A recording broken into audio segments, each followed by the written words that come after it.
देवघर म्हटलं की आपल्या मनामध्ये अनेक शंका असतात. देवघर कसं असावं? लाकडी असावं का? संगमरवरी असावं का? खालीच ठेवायचंय का? वरती ठेवलं तर? किती देव असावेत? कोणते देव ठेवावेत? अशा अनेक प्रकारच्या भ्रांती आपल्या मनात घोंगावत असतात. हो, याच प्रश्नांची उत्तरे तुम्हाला आजच्या या व्हिडिओमध्ये मिळणार आहेत. नमस्कार, मी सीमा कुचेरिया. आज आपण देवघर कसं असावं, ते कुठे ठेवावं आणि त्याच्यामध्ये कोणकोणत्या मूर्ती असाव्यात, कुठले देव असावेत, काय असू नये, हे सगळं आपण पाहणार आहोत. सर्वात प्रथम देवघर म्हटलं की एक सेन्सिटिव्ह भावना, आपली भक्ती, आपली श्रद्धा त्याच्यामध्ये सामावलेली असते. त्याचबरोबर असतात आपले कुलाचार, जे आपल्या पूर्वजांपासून आलेले असतात. आपल्या पूर्वजांनी ज्याप्रमाणे पूजा केलेली आहे त्याचप्रमाणे पूजा करणे म्हणजे आपला कुलाचार.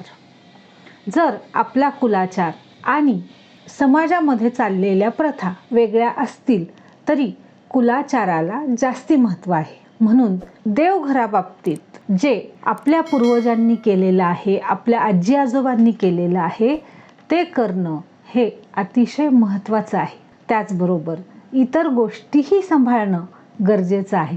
देवघर लाकडी असावं का? संगमरवरी असू नये का? कधीही देवघर हे नैसर्गिक गोष्टींनी बनलेलं असावं. नैसर्गिक गोष्ट म्हणजेच लाकूड हे देखील नैसर्गिक आहे आणि संगमरवर हे देखील नैसर्गिक आहे. म्हणून लाकडी आणि संगमरवरी अशा दोन्हीही प्रकारचे देवघर आपल्याकडे चालू शकतात. देवघर हे खाली ठेवायचं का वरती ठेवायचं? जर आपलं घर मोठं असेल, मुलं देखील समजदार असतील, तर आपण देवघर खाली ठेवू शकतो. आणि खाली देवघर ठेवल्याने आपलं मन हे शांत चित्त राहण्यास मदत होते. आपण व्यवस्थित बसून शांत चित्ताने देवाची पूजा करू शकतो. म्हणून शक्यतो देवघर खाली ठेवणे हे योग्य मानले गेले आहे. पण घर अगदी छोटं आहे, 2च खोल्यांचं आहे, त्याच्यामध्ये देखील लहान मुलं आहेत. मग लहान मुलं दिव्याला हात लावतील, देव उचलून घेतील. अशा परिस्थितीत आपण देवघर वरती भिंतीवर देखील लावू शकतो. भिंतीवर देवघर लावण्यासाठी एखादा प्लॅटफॉर्म करून घ्यावा आणि त्याच्यावरती देवघर ठेवले तरी चालू शकते. आता देवघरामध्ये कुठल्या मूर्ती असाव्यात? आपल्या कुलाचाराप्रमाणे जे आपले कुलदैवत आहे त्यांच्या मूर्ती तर आपण ठेवायच्याच आहेत. त्याचबरोबर गणपती, सरस्वती, महालक्ष्मी हे देव देखील आपण ठेवू शकतो. देवघर हे सुबक, सुटसुटीत असावं. एक प्रकारची एकच मूर्ती शक्यतो देवघरामध्ये ठेवावी. देवघरातल्या मूर्त्या जास्ती उंच, मोठ्या देखील असू नयेत. तुटलेल्या, भंगलेल्या अशा प्रकारच्या कोणत्याही मूर्ती देवघरामध्ये किंवा घरामध्येच ठेवू नयेत. जर आपल्याकडे फोटो असतील तर प्रत्येक फोटोची एक वेगळी जागा असते. त्या जागीच ते फोटो लावणे योग्य ठरते. मृत व्यक्तींचे फोटो कधीही देवघरामध्ये लावू नयेत. देवघरामध्ये आडगळ नसावी. देवघराचे जे देवाचे सामान आहे, देवाचे पूजा करण्याचे साहित्य आहे, ते देवघराच्या खोलीत आपण ठेवू शकतो. पण ते ठेवण्यासाठी त्याला व्यवस्थित एखादे कपाट किंवा एखादा ड्रॉवर करून त्याच्यामध्ये आपण त्या वस्तू ठेवायच्या आहेत. शक्यतो देवघराच्या वरती काहीही ठेवू नये. देवघरामध्ये शंकराची मूर्ती, शंकराचा फोटो किंवा हनुमानाचा फोटो लावणे कटाक्षाने टाळावे. देवघरामध्ये गुरु आणि शिष्य यांचा फोटो किंवा यांची मूर्ती सोबत लावू नये. देवघर हे शक्यतो पूर्वेच्या भिंतीला ईशान्य कोपऱ्यात लावावे. जर ईशान्य कोपऱ्यात जागा नसेल तर पूर्वेच्या भिंतीला आपण देवघर लावू शकतो. जेव्हा आपण देवाची पूजा करतो तेव्हा आपला चेहरा हा पूर्व दिशेत असावा. जर तसं शक्य नसेल तर आपण देवघर पश्चिम भिंतीला देखील लावू शकतो. देवघर किंवा देवांचे तोंड शक्यतो दक्षिणेला होईल असे कधीही ठेवू नये.